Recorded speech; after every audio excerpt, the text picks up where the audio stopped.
Welcome back to the channel guys. आज हम बात करेंगे थीटा के बारे में। सो बेसिकली थीटा है क्या? थीटा को हम डिनोट करते हैं टाइम वैल्यू ऑफ मनी के लिए। सो टाइम वैल्यू ऑफ मनी क्या है, उसको एक बहुत ही सिंपल एग्जांपल से समझते हैं। ये एग्जांपल बेसिकली एक स्टूडेंट की लाइफ से रिलेटेड है। जैसे कि अगर मैं आपको बोलूं कि आपके जो एग्ज़ाम्स हैं उसके लिए आपको पढ़ाई करने के लिए मिलेंगे सिर्फ 30 दिन। पास होने के जो आपके चांसेस हैं वो बेसिकली बहुत हाई हो जाते हैं। और वहीं अगर मैं आपको बोलूँ आपको 20 डेज़ मिलेंगे। एक छोटा सा एग्जाम है, कोई बहुत ज़्यादा बड़ा एग्जाम नहीं है, सिर्फ 20 डेज़ मिलेंगे तो भी आपके चांसेस हाई हैं। अगर आपको 15 डेज़ मिलेंगे तो आपको मॉडरेट चांस है, आप पास हो सकते हैं। और वहीं 10 डेज़ मिलेंगे तो 10 डेज़ थोड़ा सा कम टाइम है, इसलिए पासिंग चांसेस कम हो जाते हैं, लो हो जाते हैं। और वहीं अगर मैं आपको बोलूँ सिर्फ एक दिन मिलेगा तो अल्ट्रा लो, बहुत मुश्किल है। एक दिन पढ़ के आप पूरा एग्ज़ाम क्लियर नहीं कर सकते। जहाँ पे आपको 30 डेज़ मिल रहे हैं जिसको, उसके लिए तो बहुत हाई चांसेस है कि वो सारा अपना कोर्स कंप्लीट कर सकता है। बट किसी के लिए एक दिन में एक अच्छा एग्ज़ाम क्लियर करना बहुत ही डिफ़िकल्ट है। बेसिकली ये वैल्यू बताता है टाइम की कि अगर किसी के पास 30 डेज़ है तो उसकी वैल्यू ज़्यादा है, वो बहुत ही ज़्यादा वैल्यू रखता है पास होने का एग्ज़ाम में। और वहीं अगर किसी के पास सिर्फ एक दिन है तो उसकी वैल्यू बहुत कम है पास होने के लिए। ये चीज़ बताता है थीटा। अब इसको हम समझते हैं स्टॉक मार्केट के कंटेक्स में। देखिए यहाँ पे मैंने एग्जांपल ले रखा है कि निफ्टी का जो स्पॉट प्राइस है वो 11,000 पे चल रहा है, राइट। और आप क्या करते हैं, आप निफ्टी की 11,200 का एक कॉल ऑप्शन खरीद लेते हैं। इसका क्या मतलब होता है, ये आउट ऑफ द मनी है तो आप एक्सपेक्ट करते हैं कि जो निफ्टी की एक्सपायरी हो वो 11,200 के ऊपर हो तो आपको प्रॉफिट होगा, इन द मनी होगा, या और एट द मनी होगा तो भी आपको नो लॉस नो प्रॉफिट होगा। लेकिन अगर नीचे होगा तो ये ज़ीरो पे एक्सपायर हो जाएगा और जो आपने प्रीमियम दे रखा होगा इसका वो आपकी कॉस्ट बन जाएगी और वो आपका लॉस हो जाएगा। बेसिकली यहाँ पे हम देखते हैं कि ये काम कैसे करता है थीटा। अगर मैं आपको बोलूँ कि आपने निफ्टी का जो कॉल खरीदा है 11,200 का, उसको एक्सपायर होने में अभी 30 डेज़ है। आपने मंथ के स्टार्टिंग में ही वो कॉल खरीद लिया था उस मंथ का और निफ्टी अभी 11,000 पे चल रहा था। आपके पास एक्चुअली 30 डेज़ है निफ्टी को 200 मूव करने के लिए अपवर्ड। तो 30 डेज़ एक बहुत अच्छा चांस है कि निफ्टी जो है वो 11,200 क्रॉस कर जाएगा। 200 पॉइंट्स एक अच्छी मूवमेंट है, बट 30 डेज़ में 200 पॉइंट्स मूव करना कोई बहुत बड़ी बात नहीं है निफ्टी के लिए। इतना वॉलेटाइल मार्केट हमेशा से रहा है। एक बहुत अच्छा चांस है कि आपको लॉस नहीं होगा और आप इसमें पैसे बना लेंगे। वहीं अगर मैं बोलूँ कि 20 डेज है तो थोड़े से चांसेस कम हो जाते हैं, बट फिर भी बहुत ज़्यादा हैं, क्योंकि 200 पॉइंट्स 20 डेज में मूव करना भी कोई बड़ी बात नहीं है निफ्टी के लिए, राइट। निफ्टी इतना वॉलेटाइल होता है और जैसे जैसे आप देखेंगे हम नीचे जाते रहेंगे इस पे 10 डेज 15 डेज, वैसे वैसे जो चांसेस हैं वो धीरे धीरे स्लो होते जाते हैं। अब अगर मैं आपसे बोलूँ कि आपके पास निफ्टी में सिर्फ एक दिन है 200 पॉइंट का मूव करने के लिए ऊपर, तो उसके चांसेस ऑब्वियसली अल्ट्रा लो हो जाते हैं। एक दिन में 200 पॉइंट्स की मूवमेंट मिलना बहुत ही डिफिकल्ट है।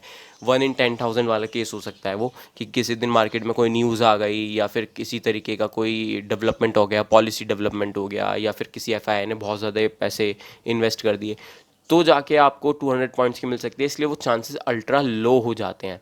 तो आप देख रहे हैं कि, और इसी तरीके का एग्जाम्पल हमने अपना एग्ज़ाम वाला लिया था, तो अब आप समझ चुके होंगे कि जो डेज़ होते हैं, जो टाइम होता है, डेज़ बेसिकली टाइम है, तो टाइम की जो वैल्यू है वो डिनोट करती है कि चांसेस कितने हाई हैं या फिर कितने लो है आपको प्रॉफिट करने के लिए ऑप्शंस में। अब एक बार इसको थोड़ा सा सेलर्स के पर्सपेक्टिव से समझ लेते हैं। जैसे कि मैं आपको बताता हूँ, देखिए एक होगा बायर स्टॉक मार्केट में और एक होगा सेलर जो ऑप्शन सेल करेगा, और एक होगा बायर जो ऑप्शन को बाय करेगा, राइट। अब जो बायर है उसको बेसिकली प्रीमियम पे करना पड़ेगा, उसे बेसिकली प्रीमियम पे करना पड़ता है किसी भी ऑप्शन को खरीदने के लिए। वो प्रीमियम कुछ भी चल सकता है। हम अपने पुराना वाला एग्जांपल कंटिन्यू करते हैं 11,200 का।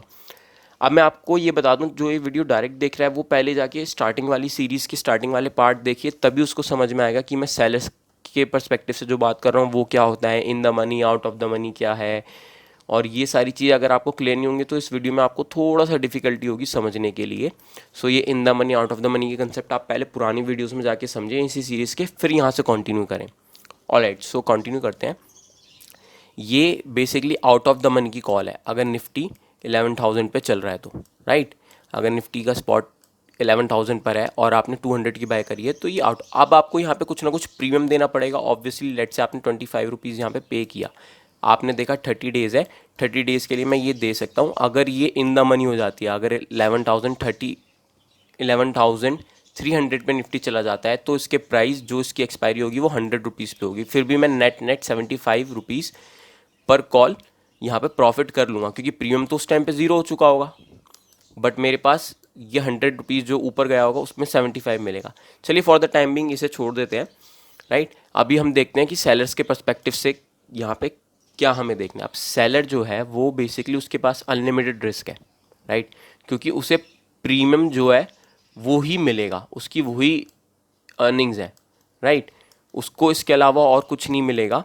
तो यानी कि अगर सेलर यहाँ पे 25 रुपीज़ में बेचता है तो वो ये सोच के बेच रहा है कि नेक्स्ट 30 डेज में जो निफ्टी की एक्सपायरी होगी, जो निफ्टी जब 30 दिन बाद जो स्पॉट होगा वो 11,200 के अंडर होना चाहिए, तभी उसको ये पूरे 25 रुपीज़ की अर्निंग हो पाएगी। यानी कि ये प्रीमियम उस टाइम पे ज़ीरो हो चुका होगा और उसने 25 रुपीज़ लेके ये बायर से लिए, उसने 25 रुपीज़ उसके बदले में उसको ऑप्शन बेच दिया, राइट।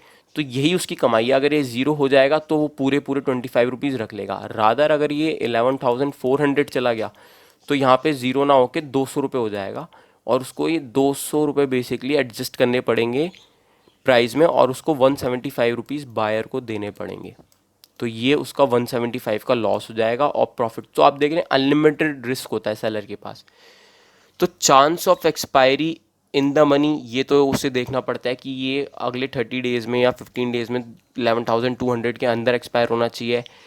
और जब उसके पास इतना रिस्क है कि ऊपर कितना भी जा सकता है तो सेलर बेचे क्यों, राइट। वो ये 25 रुपीज़ में इतने सस्ते में क्यों बेचे, राइट, ये क्वेश्चन एक उठता है। तो वो इसलिए बेचेगा क्योंकि उसको प्रीमियम मिल रहा है, प्रीमियम मिल रहा है टाइम रिस्क के लिए, राइट। अगर ये मैं बोल दूं कि सिर्फ ज़ीरो में बेच दे प्रीमियम तो ऑब्वियसली उसका कोई रीज़न नहीं बनता, क्योंकि उसके पास तो रिस्क अनलिमिटेड है, तो उसको कुछ तो उसको कंपनसेट करने के लिए देना पड़ेगा आपको।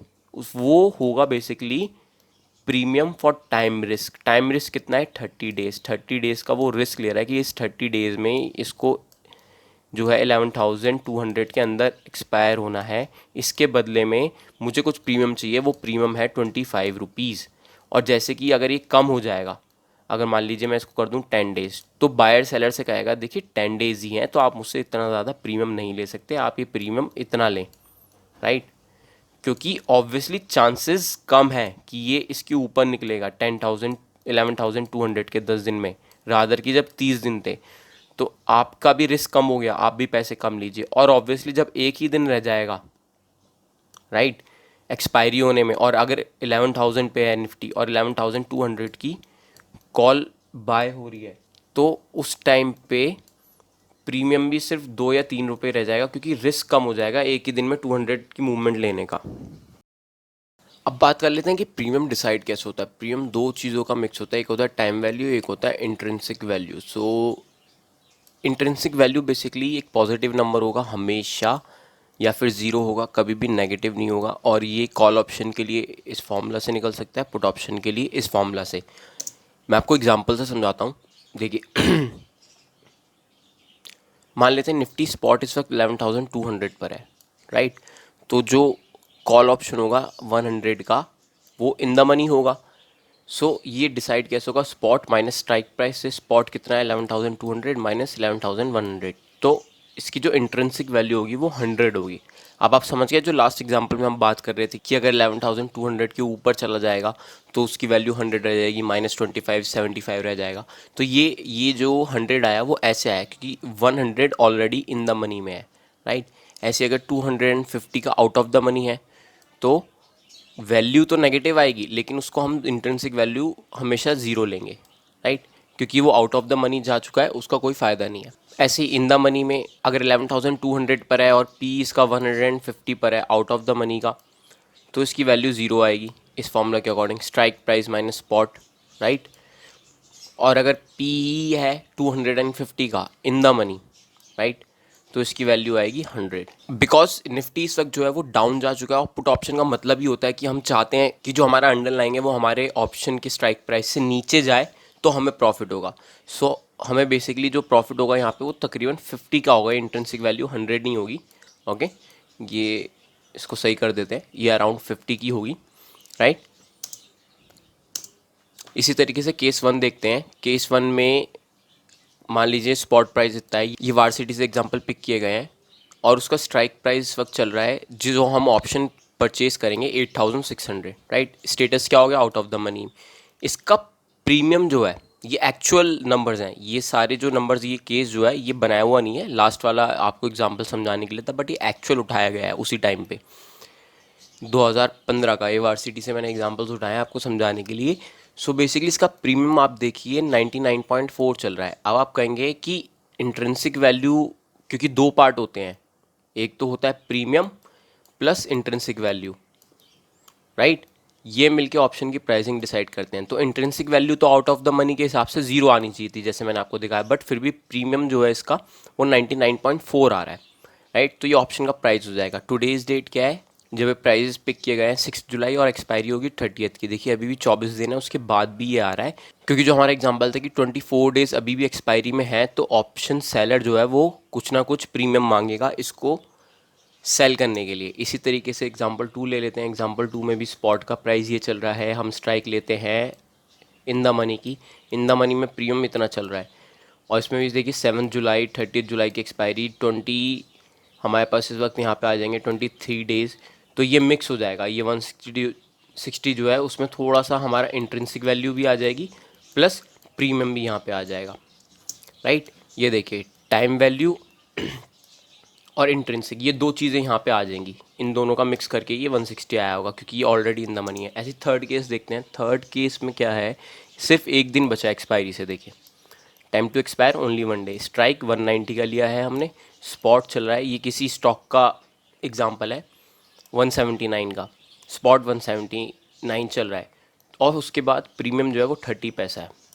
तो आप दे सकते हैं इंट्रिंसिक वैल्यू तो इसकी ज़ीरो है, क्योंकि ये आउट ऑफ द मनी हो जाएगा जो हम लेंगे, बट फिर भी जो है प्रीमियम 30 पैसा चल रहा है बिकॉज ऑफ टाइम वैल्यू। भले ही एक दिन है, बट फिर भी उसकी कुछ तो टाइम वैल्यू आएगी, इस वजह से ये यहाँ पे 30 पैसा चल रहा है। तो अब आपको क्लियर हो गया होगा कि प्रीमियम डिसाइड कैसे होता है। प्रीमियम होता है टाइम वैल्यू की वजह से और इंट्रिंसिक वैल्यू की वजह से। अब इसमें बात करते हैं थीटा बेसिकली क्या करता है। अब आप ये समझ चुके होंगे कि अगर 30 डेज़ है तो प्रीमियम ज़्यादा रहेगा, 15 डेज़ है तो और कम हो जाएगा, 1 डे है तो और कम हो जाएगा। तो थीटा जो है वो टाइम डके है। ऑप्शन में ये बताता है कि जितना टाइम ज़्यादा होगा उतना प्रीमियम ज़्यादा होगा, और जितना टाइम कम होगा उतना प्रीमियम नीचे चला जाएगा। ये देखिए days to expiry and option premium, जैसे जैसे डेज घटते जा रहे हैं एक्सपायरी की तरफ, वैसे वैसे प्रीमियम भी डाउन जाता जा रहा है। तो ये बेसिकली थीटा है, इसको हम थीटा बोलते हैं। ये जो लाइन है थीटा बताता है कि अगर दिन कम होंगे तो प्रीमियम कम होगा, दिन ज़्यादा होंगे तो प्रीमियम ज़्यादा होगा। इसी तरीके से आप देखिएगा जो ऑप्शंस होते हैं वो जब वीकेंड्स आते हैं, सैटरडेज़ और संडेज़ आते हैं, तो उसमें थीटा किक इन करता है। आपने टीवी में एनालिस्ट को भी बोलते हुए सुना होगा कि इसका थीटा जो है वो किक इन कर जाएगा। और अगर उसका फ्राइडे को प्रीमियम 120 है, सैटरडे संडे निकल जाने के बाद जब मंडे खुलेगा और अगर उसका स्पॉट प्राइस कहीं नहीं भी जाएगा तब भी ये 110 हो जाएगा, क्योंकि थीटा किक इन कर चुका होगा, 2 दिन की एक्सपायरी के हम पास आ चुके होंगे। तो इसलिए प्रीमियम अपने आप डाउन चला जाएगा बिना अंडरलाइन के छेड़े। इसको बोलते हैं हम theta. Alright, thank you guys, thank you for watching the video, please subscribe to the channel.